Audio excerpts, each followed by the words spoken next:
이 자리 하나님의 은혜와 평강이 우리 모두 함께 하시기를 기원합니다. 오늘은 지난주에 이어 가장 중요한 때가 언제인가에 대하여 함께 나눠보려고 합니다.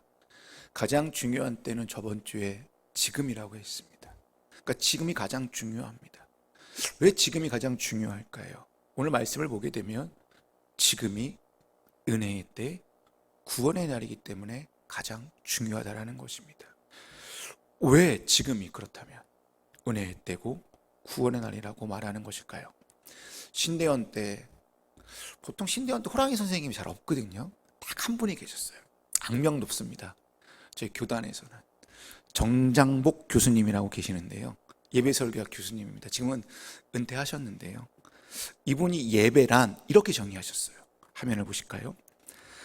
하나님과 그 백성 사이에서 발생하는 사건, 이벤트이며 그 백성들이 하나님께서 주신 창조의 은총과 그리스도이신 예수님을 통해 주신 구원의 은총을 깨닫고 감격하여 드리는 응답의 행위로, 그 내용은 경배와 찬양, 감사와 참회, 봉헌과 간구라고 정의하였습니다. 이 정의를 따르면 우리가 지금 예배를 드리는 이유는 창조의 은혜와 구원의 은혜에 대한 응답, 반응이 예배라는 것입니다. 근데 이 창조의 은혜와 구원의 은혜는 일회성으로 끝나는 것이 아니라는 거예요. 창조와 구원의 은혜는 우리 삶에 끊임없이 지속적으로 삼위일체 하나님께서 이루어 나가신다라는 거예요. 그래서 우리는 뭐 한다는 거예요? 매 주일마다 하나님께 예배한다는 것입니다. 그래서 지난주에 저는 지금이 뭐라고 얘기했습니까? 새로운 창조의 시간이기 때문에 중요하다고 얘기했습니다. 그렇다면 저는 오늘 지금이 어떠한 시간? 바로 구원의 시간, 은혜의 시간이기 때문에 너무나 중요하다고 저는 말씀을 나누고자 합니다. 구원의 은혜라고 여러분 생각해 보면 다 이렇게 생각합니다. 구원의 은혜? 나 구원받은 거. 나 예전에 구원받은 거 말하는 거죠, 목사님이라고 생각해요. 구원의 은혜가 예전에 구원받았다는 그 의미가 아니에요. 지금 이 시간에도 구원의 은혜, 구원의 역사가 지금 나와 함께하고 있느냐, 있지 않고 있느냐. 다시 말해서 구원의 역사가 내가 지금 그 위에 서 있느냐가 구원의 은혜라는 거예요. 그런데 우리는 이 구원의 은혜를 과거의 사건으로 생각해버려요. 그래서 구원 받았다라고 자꾸 얘기를 하는 거예요. 구원은 과거에 받았다고 해서 다 이루어지는 것이 아닙니다. 구원은 과거의 구원이 오늘의 구원으로 이어져서, 그래서 내일의 구원으로 뭐 하는 거예요? 이루어지는 과정 속에 있다라는 거예요. 구원받았다는 그 시점에서 어떻게 되는 거예요? 그 시점에서 오늘 내가 서 있고, 그리고 내일의 나이가 구원받는 존재로 계속 만들어져 가는 것이, 이게 뭐라는 거예요? 이것이 구원이라는 거예요. 이 모든 것을 이렇게 얘기합니다. 구원의 과정입니다 라고요. 조금 더 설명해 보면 이 구원의 과정을 여러분이 다 아는 단어인 세 단어로 요약할 수 있어요. 뭐냐면 칭의, 성화, 영화라는 단어로 이해할 수 있습니다. 여러분, 칭의는 뭐예요? 구원받았다라는 거예요. 그래서 내가 의인이 되었고 제사함을 받았고 의롭게 되었고 내가 중생을 얻었고 거듭났다라는 거예요. 그래서 하나님의 자녀가 되었다는 의미예요. 이 칭의 구원받았다라는 것은 약 좀 어디에 포인트가 있냐면 과거에 좀 더 집중되어져 있어요. 근데 성화는 뭐예요? 칭의를 얻은 자들이, 그러니까 구원받은 백성들이 이 땅에서 구원의 삶을 이루어 가는 것이 성화라는 거예요. 이는 그리스도인으로서 지금 어떠한 삶을, 구원의 역사를 이루어 가고 있는지 지금 현재에 더 초점을 맞춰져 있다는 거예요. 그럼 영화는 무엇일까요? 앞으로 일어날 일, 앞으로 되어져 가야 할 최종의 모습이라는 거예요. 이는 부활 이후 우리의 모습이 어떻게 돼요? 영광스러운 모습으로, 신령한 모습으로 변화되어 영화롭게 되는 것이 영화라는 거예요. 흔히 죽음 이후 천국에 가는 것을 얘기합니다. 그렇다면 우리는 칭의, 성화, 영화 중 어디에 좀 더 집중해서 초점을 맞추어서 신앙생활을 해야 될까요? 한국의 지금 기독교를 보면 딱 이 프레임에 갇혀져 있습니다. 구원받았다? 그래서 천국에 간다. 딱 이거예요. 여러분 구원 받으셨어요? 구원 받아야 됩니다. 왜요? 천국 가야 됩니다. 라고 얘기합니다. 교회도 여전히 구원 받으셨습니까? 구원 못 받으셨어요? 천국에 가냐 못 가냐에 더 초점을 두고 있어요. 우리의 신앙은 과거와 어떻게 보면 미래에만 초점이 맞춰져 있어요. 구원 받았다? 그러니 너는 천국 갈 거다라는 이 초점에 뭐예요?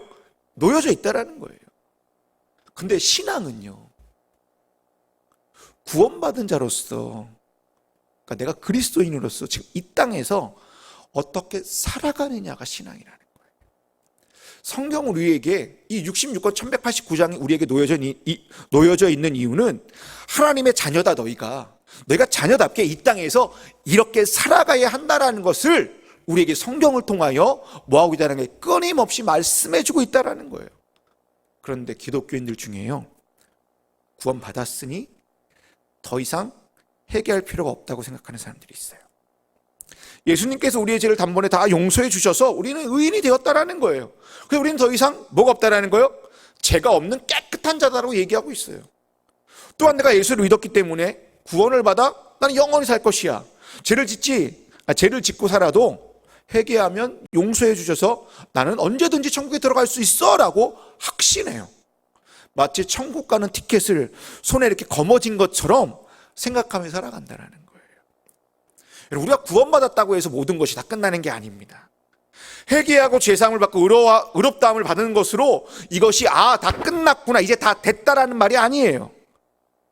이제 구원받았구나 라는 이 말은 이제 새로운 시작이구나. 너희가 구원받았어? 이제 너는 믿음의 시작이구나. 너 구원받았어? 이제 너는 구원의 여정에 첫 걸음을 내딛게 되었어 라는 말로 우리는 이해할 수 있다라는 거예요. 그래서 우리는 늘 이렇게 생각하셔야 돼요. 우리는 내가 서 있는 이 자리에서 예수님처럼 생각하고 예수님처럼 믿고 예수님처럼 말하려고 하는 이 신앙의 모습이 언제까지요? 내가 죽을 때까지, 아니 주님이 오실 때까지 계속 되어져야 된다라는 거예요. 이것이 뭐라는 거예요? 성화의 가정이라는 것입니다. 그렇기 때문에 지금 우리의 초점은 어디에 놓여져 있어야 되는 거예요? 성화에 두어야 됩니다. 성화는 지금 오늘이라는 시간 안에 구원받는 자의 삶이기 때문이에요. 그러니까 내일이 중요하고 1년 뒤가 중요한 게 아니라 지금 이 시간에 내가 어떻게 사느냐가 훨씬 더 중요하다는 이야기예요. 그렇기 때문에 지금 우리에게 필요한 건 무엇입니까? 성화를 이루기 위해 주의 은혜와 주의 구원하심의 인도하심이 절대적으로 필요하다는 거예요. 말씀 볼까요? 고린도후서 6장 2절 말씀입니다. 화면을 보시죠. 하나님께서 말씀하시기를 은혜의 때에 나는 내 말로 들어주었다. 구원의 날에 나는 너를 도와주었다 하셨습니다. 보십시오. 지금이야말로 은혜의 때요, 지금이야말로 구원의 날입니다 라고요. 왜 사도 바울이 지금이 은혜의 때고 왜 지금이 구원의 날이라고 말하는 그 배경이 무엇일까요? 고린도 교회를 보게 되면 거짓 교사들이 들어와서 바울의 사도성에 대한 진정성을 의심하기 시작해요.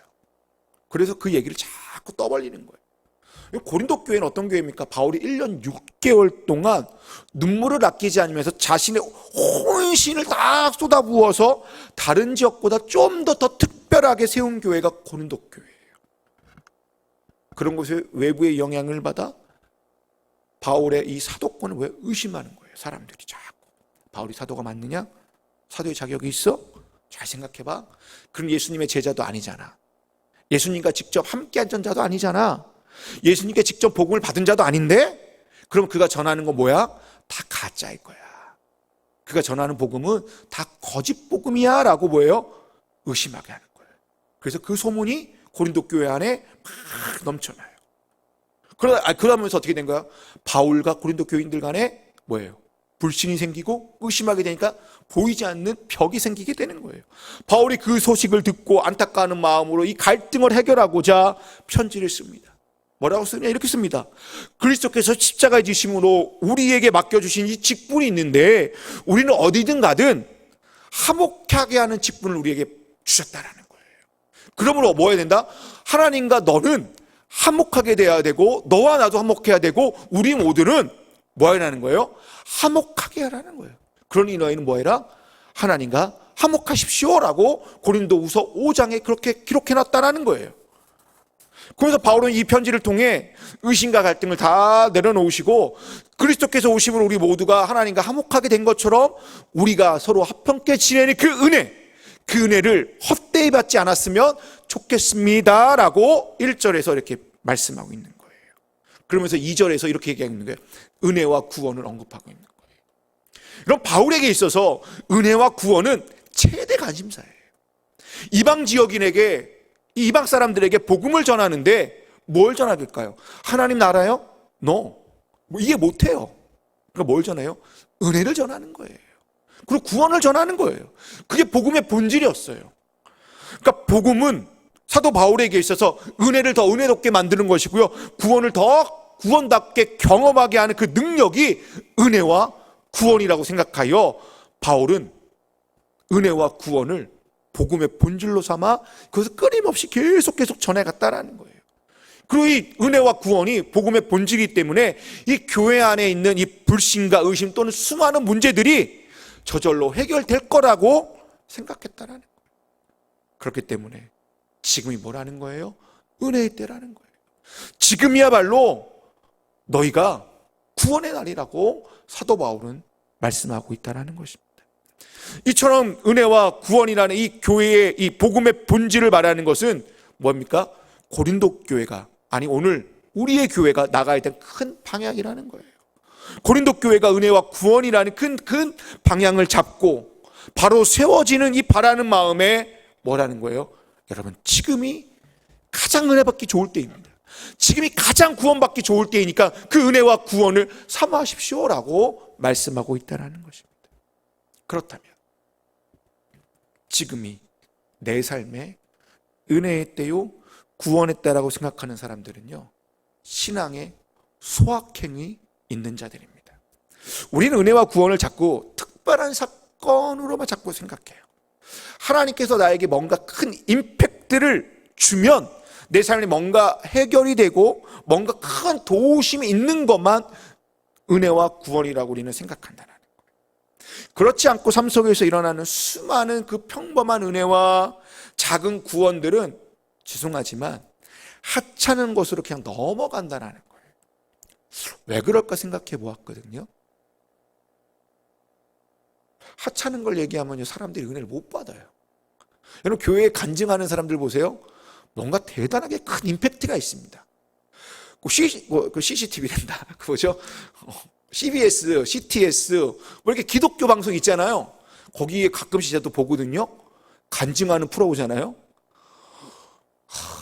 좋아하는 다른 사람들이에요. 평범하지 않아요. 일상에서 일어나지 않아요. 아주 특수한 상황들만 가지고 얘기해요. 왜? 그래야 스토리가 되기 때문이라는 거죠. 다시 말해, 은혜와 구원을 세속적인 차원에서 크게 생각하기 때문이에요. 그래서 우리에게 필요한 건 무엇입니까? 신앙의 소확행이요. 소확행이 무엇이에요? 소소하지만 확실한 행복이에요. 신앙도 소소하지만 확실한 행복을 주는 것을 내가 발견한다면 날마다 뭐 할 수 있는 거예요? 은혜롭게 구원받은 자로 살 수 있다라는 거예요. 그러기 위해서 내가 지금 뭐가 필요한 거예요? 은혜를 받아야 된다는 거예요. 그러기 위해서는 지금 내가 뭐가 필요하다는 거예요? 주의 구원의 인도하심 안에 있을 때에 내 삶이 소확행으로 갈 수 있다는 거예요. 여러분, 세상 사람들이 말하는 소확행을 보면 별거 없습니다. 그냥 커피 한 잔 마시는 거예요. 그리고요, 그 커피를 내려서 이렇게 좋은 그 공원에 가서 산책하면서 이렇게 앉아서 햇빛 쐬는 게 자기만의 소확행이라고 얘기해요. 그리고 영화 보는 게 소확행이라고 얘기해요. 그러니까 소확행이 별게 아니라는 거예요. 그렇다면 신앙 안에서 소소한 은혜에 대한 행복과 감사를 우리 한번 찾아보라는 거예요. 그런데 희한하게요, 신앙 안에서만큼은요 소확행을 하지 못합니다. 아까 좀 전에 얘기한 것처럼 간증이요 다 극적인 스토리가 대부분이에요. 소그룹에서 나누라고 그러잖아요. 다 대부분요 다른 사람들이 받지 못한 특별한 걸 나누고자 해요. 이렇게 모임이 있는데요, 고3 애들이 2명이 떨어졌고 1명은 다이가 합격했어요. 그럼 이 사람은요, 합격한 걸 얘기를 해요. 죄송하지만 합격한 게 얘기하면 이 사람에게는 상처가 돼요. 얘기를 안 해야 되거든요. 그런데 우리는요, 내 자녀가 좋은 대학에 합격한 것이 은혜인 거예요. 근데 옆집에 있는 이 집사님들의 자녀들이 취직을 못했는데 우리 아들은 취직한 걸 얘기를 한다는 거예요. 우리 아들은 결혼을 못하고 내 딸은 지금 배우자를 못 만났는데 우리의 자녀들은 좋은 배우자 만나서 아름다운 가정을 이룬 것을 자꾸 얘기한다는 거예요. 땅을 샀는데 몇 배 올랐다고 자랑을 해요. 갑작스럽게 우리 남편이, 우리 아들이, 우리 딸들이 승진했다고 막 얘기를 해요. 내가 심각한 병에 걸렸는데 주께서 나를 도우셔서 뭐예요? 극적인 치유, 이런 스토리를 얘기해요. 이게 은혜라고 생각하는 거예요. 이게 하나님의 구원하심이라고 우리는 생각한다는 거예요. 여러분, 이렇게 강한 스토리에 많이 노출되어져 있잖아요. 하나님을 그런 스토리로만 자꾸만 인식한다는 거예요. 음식의 비유를 해볼게요. 음식을 자꾸 자극적인 걸 요즘에 사람들이 좋아하잖아요. 그러면요, 담백하고 정결한 음식, 나물 반찬이요, 맛이 없어져요. 담백한 게 맛없어져요. 희한하죠. 매운 것 짠맛 단맛에 중독된 사람은요, 그냥 담백하고 소소한 맛을 느끼지 못해요. 신앙의 입맛도 그렇게 변한다라는 거예요. 하나님 분명 우리에게 이런저런 성공도 주십니다. 병도 고쳐주시고요, 우리의 아들, 딸들을 잘 되게도 해주세요. 이런 강한 스토리를 통해서만 하나님의 일하심을 자꾸 찾으려고 한다면 죄송하지만 우리의 신앙은 더 빈곤해지고 더 가난해질 수밖에 없다라는 걸 기억했으면 좋겠습니다. 여러분, 신앙도 수확행을 하기 위해서는 저번 주의 말씀에 이어 지금 이 순간 오늘을 집중해서 소소한 은혜를 한번 보는 거예요. 저희 집이 저 때문에 한 일주일 동안 냉기가 이렇게 쫙 흘렀습니다. 제가 승질을 내가지고 아들한테. 그래서 아들 삐지고 같이 사시는 분도 삐지고 저도 삐지고, 그래서 며칠 동안 둔잠히 밥을 다 각자 먹어요. 저는 들고 제 방에서 혼자 먹고. 이건 뭐예요? 은혜가 아니라는 거예요. 제가 깨달았어요. 이 설교 준비하면서 가족 간의 평범한 대화를 나눌 수 있는 게 정말 은혜구나. 창문 너머 들어오는 따뜻한 햇살을 맞이할 수 있는 것이 은혜고, 더위를 식혀주는 빗소리를 듣는 것이 은혜고, 나무 그늘에 우겨진 그 길을 내가 걸으면서 상쾌함을 느끼는 것이 은혜고, 차분하게 홀로 앉아 맛있게 내리는 커피 한 잔의 여유를 느끼는 것이, 이게 은혜구나. 이것이 하나님의 구원하심이구나. 내 삶에 일어나고 있는 이 작은 아름다움을 내가 느끼는 것이, 이것이 신앙의 수확행이라. 이 모든 것을 느끼기 위해서는 내가 지금 은혜를 받아야 되고, 내가 지금 구원을 받을 때에 이런 아주 소소한 것들에 뭐 할 수 있다? 내가 수확행을 할 수 있다라는 것을 여러분 발견할 수 있으셔야 된다는 거예요. 두 번째로, 지금이 내 삶의 은혜와 구원했다라고 생각하는 사람은 오늘 본문 보니까 이렇게 얘기하고 있어요. 하나님과 함께 일하는 자라고. 1절에 하나님은 이렇게 뭐라고 얘기하냐면, 1절에서 우리는 하나님과 함께 일하는 자라고 되어 있고요, 4절에서는 우리는 무슨 일에나 하나님의 일꾼답게 처신합니다 라고 얘기하고 있어요. 그럼 사도 바울이 하나님과 함께 일하는 것이 무엇일까요? 함께 일한대요. 내가 하나님과 함께 일할 수 있는 게 무엇일까요? 은혜와 구원이 없는 곳에요, 그 은혜의 때를 전하는 거예요.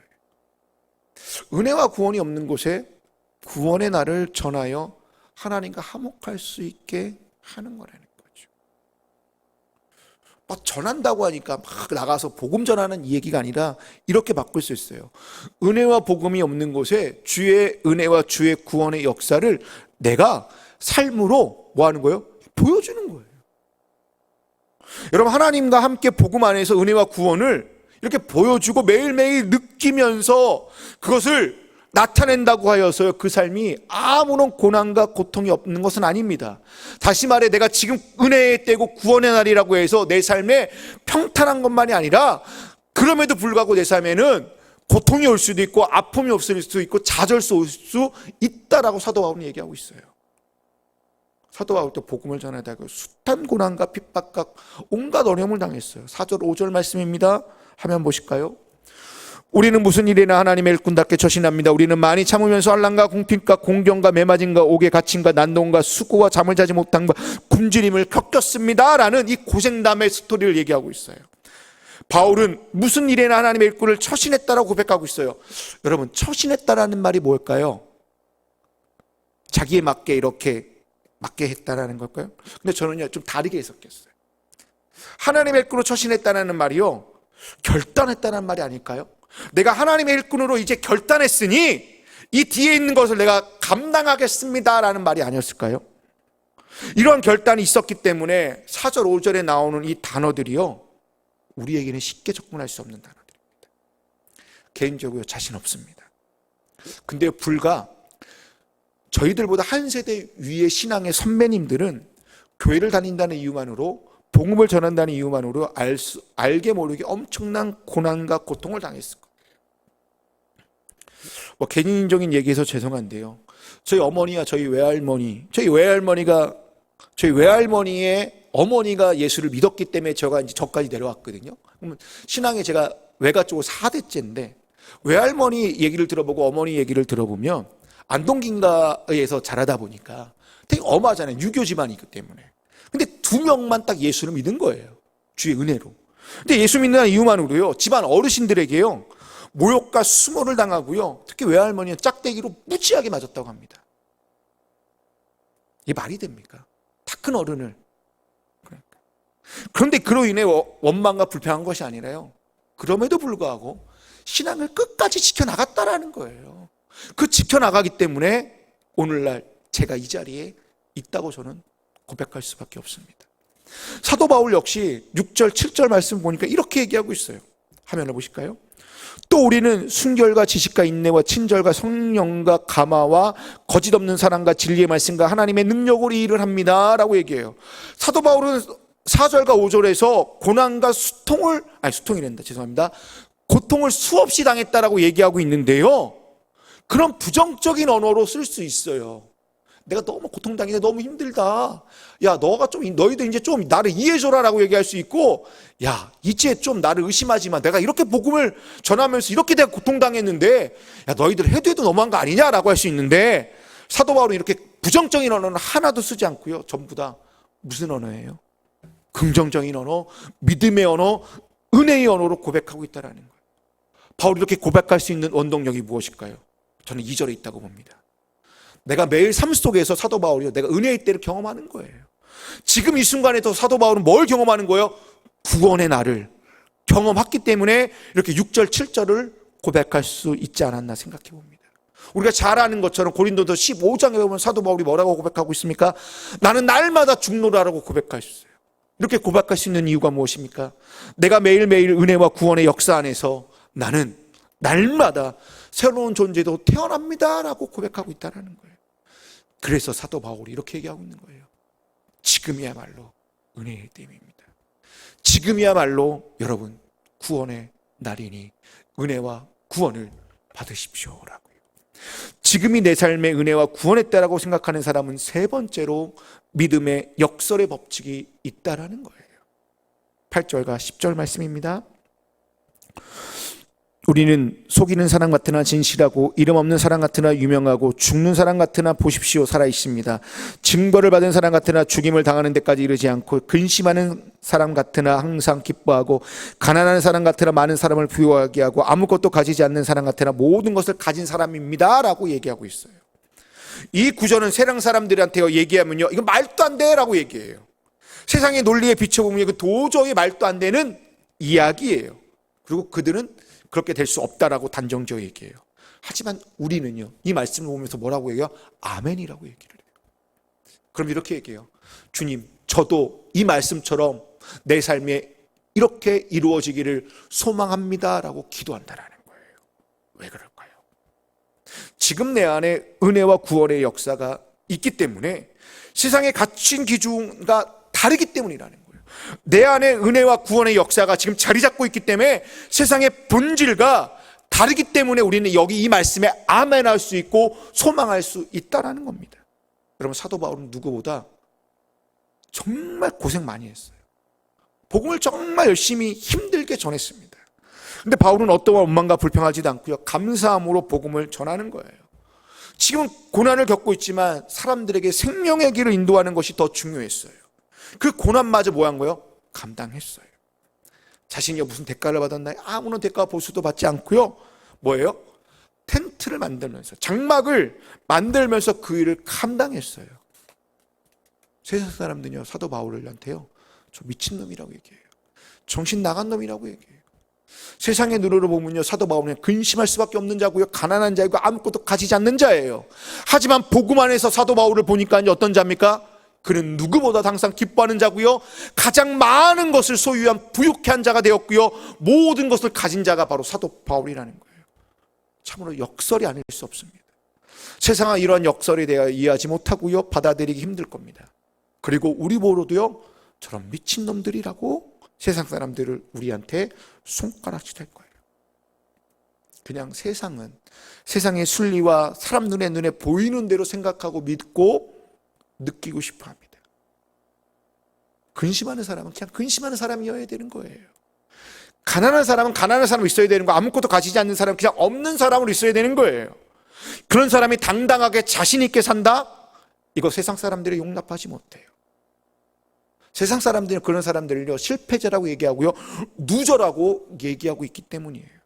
하지만 복음 안에서 보니까 지금 은혜와 구원의 인도하심을 받은 자들은요, 이 땅의 소망이 아닌 하늘의 소망을 보기 때문에 가난하여도 많은 사람을 부욕해 할 수 있는 자가 되는 것이고요, 하늘의 은혜 아래 있기 때문에 내가 근심하는 사람인 것 같지만 항상 기뻐할 수 있는 자가 되는 것이고요, 하늘의 구원을 가지고 사는 자이기 때문에 우리 모두가 아무것도 가지지 않는 자들이지만 모든 것을 가진 자처럼 이 세상에서 당당하게 이렇게 어깨를 쫙 펴면서 뭐 할 수 있는 거예요? 살 수 있는 거예요.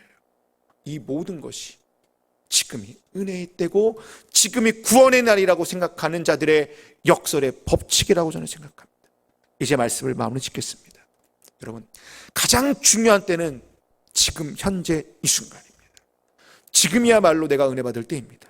지금이야말로 우리가 구원의 날에 구원을 사모할 때입니다. 지금이 지나면 지금의 은혜와 지금의 구원은 사라져 버립니다. 그러니 지금 이 순간 나에게 임하는 은혜와 구원을 사모하시기 바랍니다.